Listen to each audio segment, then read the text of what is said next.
महामुंबईमध्ये CNG 2 रुपयांनी महागला. CNG प्रति kilo पोहोचला 86 रुपयांवर, तर पीएनजीच्या दरातही 50 पैशांची वाढ.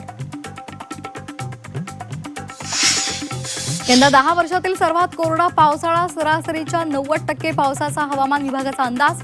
खरीप हंगामामधील पेरण्यांवर संकट, तर राज्यामध्ये जूनमध्येही उकाडा कायम राहणार. राज्यामध्ये जूनमध्येही उकाडा कायम राहण्याची शक्यता. यंदा कमी पावसाच्या शक्यतेमुळे मोसमी पावसाच्या हंगामामध्ये उकाड्यामध्ये वाढ होण्याचा अंदाज. आठवडाभरात मान्सून केरळमध्ये डेरे दाखल होणार. अरबी समुद्रामध्ये मोसमी वाऱ्याच्या वाटचालीसाठी पोषक स्थिती.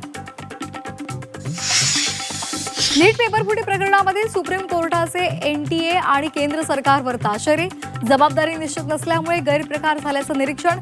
एनटीएला यूपीएससी कडून धडा घेण्याचा सल्ला. पुण्यामध्ये विषारी दारूमुळे घेतला 18 जणांचा बळी. 5 जण अत्यवस्थ. आरोपींनी गावठी दारूमध्ये घातक मिथेनॉल मिसळल्याचं उघड, तर पोलीस आयुक्तांकडून हडपसर पोलीस स्टेशनच्या 3 अधिकाऱ्यांवर निलंबनाची कारवाई. मनोज जरांगेंचं आजपासून अंतरवाली सराटीमध्ये आमरण उपोषण. तळपत्या उन्हामध्ये मंडपाशिवाय उपोषणाला बसणार.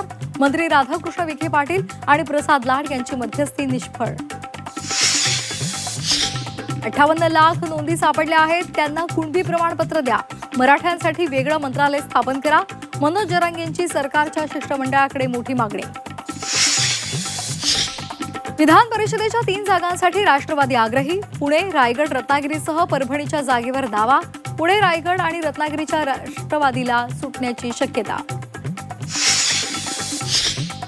राष्ट्रवादीचे प्रदेशाध्यक्ष सुनील तटकरेंनी घेतली एकनाथ शिंदेंची भेट. दोन्ही नेत्यांमध्ये रायगडच्या जागेसंदर्भात चर्चा झाल्याची सूत्रांची माहिती. राष्ट्रवादी शरदचंद्र पवार पक्षाचे प्राजक्त तनपुरे तुतारीची साथ सोडून हाती कमळ घेणार. मुंबईमध्ये भाजप प्रदेशाध्यक्ष रवींद्र चव्हाण यांच्या उपस्थितीत पक्षप्रवेश.